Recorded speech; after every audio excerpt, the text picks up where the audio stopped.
Let's start off with Garland Nixon's favorite member of the Joe Biden cabinet, um, Anthony Blinken. He almost breaks down to tears over here, talking about what's going on. I mean, listen, since this whole thing started, and a lot of times when you hear congressional hearings and you hear these lawmakers, I don't know if it's just kabuki theater or if it's really just trying to justify something to the public what they want to do. I read the newspaper here and there, so I understand the propaganda they're pushing. It's the blueprint of what they're going to try to tell us is false, what's real, but it's really false. This is Anthony Blinken. Still, at this time, 35,000 civilians dead, mostly women and children. I haven't seen a Hamas militant in handcuffs. I haven't seen them capture anything. So from what I hear from people like Scott Ritter, who you do a show with, the IDF is not having success fighting Hamas. They're not ready for this tunnel warfare. So they're going in. Hamas is popping out. Boom, boom, boom. They're losing troops left and right. So all they can do is carpet bomb. But at the end of the day, I think this has never been about Israeli security. It's never been about getting Hamas. It's always been about expanding the Zionist state, which means ethnic cleansing and getting those people out of Gaza. Here is Anthony Blinken. We'll get to it. I think if you watch closely, you can see a tear because he's so upset that his rhetoric is not sticking. Let's listen up. Go full screen on him. I think important that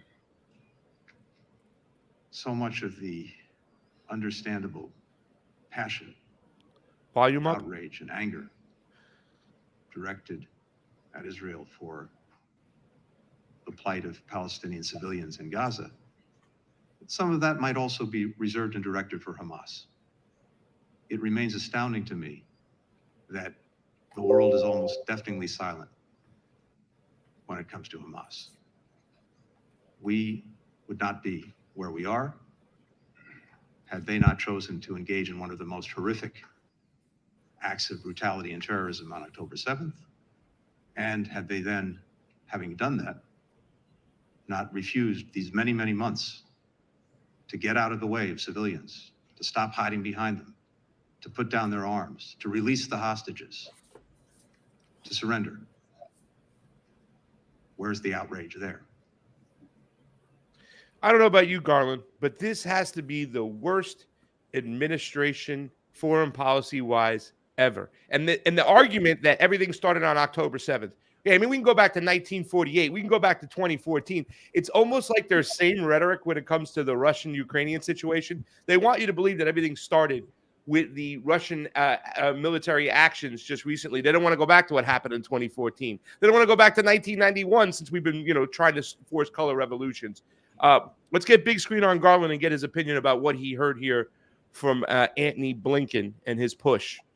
The usual that we hear from the wrinkly suit wearing sociopath. The first thing is, I hate that guy. He needs to buy a decent suit. Every time you see him, his suits are wrinkly and they don't fit, which just kind of aggravates me as a guy who likes a nice suit. But this is Tony Blinken. He's basically trying to redirect it to the victims. He's going to start on October 7th. Nothing ever happened before October 7th. And now he's angry because the rest of the world doesn't join him and his flock of sociopaths to blame the people that have been victimized, to blame the people whose lands have been stolen, whose families have been killed for I don't know how long, murdered and slaughtered. Blame them. Okay.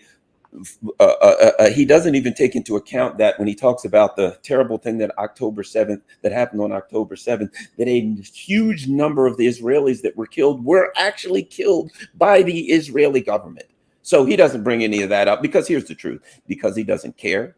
Israel is an imperial military outpost in the region so that they can have a military presence to try to control the precious natural resources, the oil that is the lifeblood of industry worldwide. And as far as he's concerned, to be quite frank, really, the Israelis, the Muslim and the Palestinians and all of those people in the area are nothing but cannon fodder to him.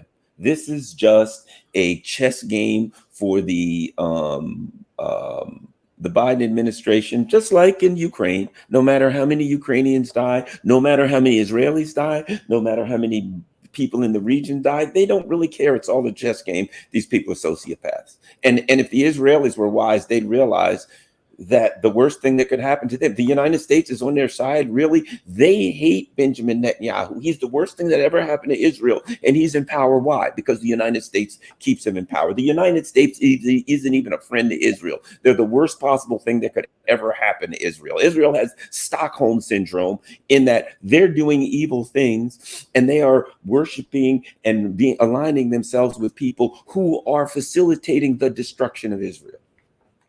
Marayam, I'm kind of curious to know, to hear your opinions on this. I tell people at the end of the day, and once again, you said you define yourself as a journalist, but the thing that's been great about the truther community, if you want to call it that, is that they weren't fooled like the populist right was on Israel. Obviously you got people out there, Dave Rumid, your good friend Laura Loomer, that no matter what Israel does, they're going to, I know I'm teasing, but they will not, no matter what. But at the end of the day, aren't the Zionists the globalists that we've always been talking about? Go ahead, Marayam.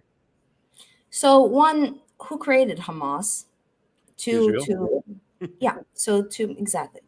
Garland's point, that the fact that this started on October 7th, I have not, if I cover something, I'm so obsessive on details, which is where the devil lies. And this goes so far back, using Hamas and using Gaza as a pawn to advance the overall agenda, even bringing on the end times, going to the promised land, and I initially went on Twitter spaces that were pro-Israel when I found out that they were peddling propaganda, and then also went to the Palestinian Twitter spaces and just decided, for me, this is a trap. People could say, oh, are you an Arab? Where do you stand? And I'm just against bullying. I'm against wars that are really genocide. And yeah, that's what I say about this. This will go on, and it is similar to whatever they're doing in Ukraine to make it a smart country, to use Ukraine to launder or do whatever they're doing. So that geopolitics is not my expertise. And someone asked, who's the woman? She's an actual journalist who directed what was once a #1 movie in this country.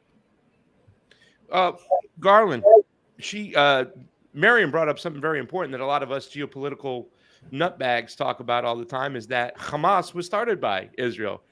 In fact, in 2019, right, it was funded. You had in a Likud in the Knesset, in the Likud party, I think it was Netanyahu says, hey, you have to, this is 2019, you have to fund Hamas. If you want to get an end to, if you want Israel to have power, you need to fund Hamas. We need to provide them weapons. And I'm very curious. The question I wanted to ask Marayam, I'll ask you first too as well. October 7th, was it a planned attack? Was it done on purpose? Or was it something that they just said, oh man, let's just take advantage of this. Let's not let a disaster go to waste. This is our chance to ethnically cleanse Gaza. Your thoughts on that? Well, number one, I don't want to belittle the abilities of the Palestinian fighters, right? Yeah. I'm opposed to any, violence. I'm a person who believes in peace and love and kindness for all human beings. But in evaluating this, I'm not going to say that, no, the Palestinian fighters couldn't possibly be smart enough to outwit the Israelis and knock the hell out of them. I think they were smart enough, and I think they outwitted the Israelis, and I think they knocked the hell out of them. Now, afterwards, to me, I'll tell you what it's like. When people say, well, the Russians win every war, but they only win because it's cold. It couldn't possibly be that they're brilliant tacticians. It couldn't possibly be that they're great warriors and great fighters. It just happens to be that they live in the cold, and other people wander up to the cold and freeze to death, and they all drop dead, and then the Russians win. That's belittling the ability of the Russians, that their prowess when it comes to defending their land. And I'm not going to belittle the prowess of the Palestinian fighters to say, no, they couldn't be good enough to beat the Israel. The Israelis must have let them win. No, I don't believe that for 1 second. I do think that that what we're seeing is this. In the same way, look at the U.S. government, lose every damn war. They go to Vietnam, they get the crack knocked out of them, right? They go to, I can go Afghanistan, wherever they go, they lose because they're not good at war. These are expeditionary wars. In the same way, what we're seeing is this. What we're seeing in the fighting is this. Israel ain't any good. Their army's crap. It's no good. They lost because they're not good at this. And the Muslim fighters are better than they are. Not because they would love for you to believe. You know what? It's like somebody kicks my ass, beats the crap. I pick a fight with Pasta and Pasta beats the crap out of me. And afterwards they say, why'd Pasta win? Well, I just let him win because I didn't want his feelings to get. No, I was defeated. I'm not going to belittle the ability of these people. And I'm not going to pretend like the IDF and the U.S. military are so fantastic. They're so great. They couldn't possibly have been taken by surprise and punched to the ground. They were taken by surprise and punched to the ground. They were defeated there. Yeah. And to support that, they're still losing, aren't they? Yeah. If in fact it was just that the Israelis let them win, well, then after that, the Israelis would have regrouped and beat the hell out of them, wouldn't they? But they couldn't. They are still losing to this day because they're fighting a superior fighting force, not a superior or better armed fighting force. No, certainly not. They've got the best arms in the world, which is what makes it even worse. You're fighting people who have much lighter arms than you, and you're losing to them. That shows that they are better than you are. You didn't let them win. It wasn't an accident. It wasn't, we're just going to make this happen. They got their ass kicked. Marayam, And final they're still thought. getting their ass kicked. So the Final question, thoughts on the, put a bow on it. the question whether it was pre-planned event. Yes. Well, it's another date that we will never forget. So I live in South Beach. There is a iconic mural. It's been covered up with a big ass ugly poster of all the people that have been kidnapped. There's also billboards, like digital ones, showing all the kidnapped people.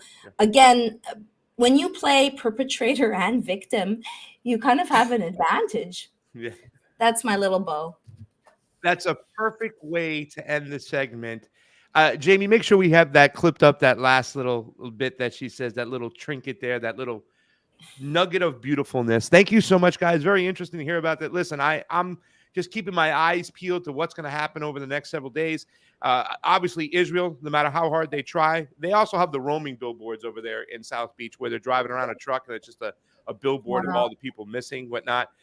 Unfortunately, the Palestinians don't have one, not just because they don't have the money, but they don't have a billboard long enough to put 5,000 people on it that the Israelis have kidnapped, some of them children, for crying out loud. But they want to sit there and still talk about, our hostages. Yeah, and you're not doing what you need to do to get your hostages. So it is what it is. And that's why I don't think that this attack was pre-planned, because if they were going to do something, they wouldn't have done something that's going to be so damaging to their whole campaign. Right now, the thing that the Netanyahu government has the hardest time dealing with from a PR perspective from the Israeli citizens is the fact that there's hostages and they're not doing what they need to do to get them. So that's why I don't believe it was pre-planned. And, listening to us, obviously, Scott Ritter, the attention they were paying to in the West Bank. If you guys want to see some stuff that's been going on in the West Bank, go ahead and look to Fiorella Isabel's page. My business partner from the Combo Couch, my co-host over there. She was just in the West Bank, and it tells a lot. It tells the whole story because Hamas is not there, but yet the persecution of the Palestinians is still going on. Hamas. If I might add one quick other thing to it, there is an element of arrogance where the Israelis are so arrogant, right? The hubris of the hubris of the U.S. empire, that they felt like these little Muslim people they're not smart enough. They're not strong enough. They couldn't possibly hurt us, which made them extremely vulnerable. And the Palestinian fighters took advantage of that arrogance. I mean, it's like you just think that little guy there couldn't possibly, and you just push the guy and slap him around because you're like, that little guy couldn't possibly do anything to me. And then the guy comes up and kicks your butt. And I think the Palestinian Hamas took advantage of the arrogance and hubris and used that against them to be able to get in closer and punch them.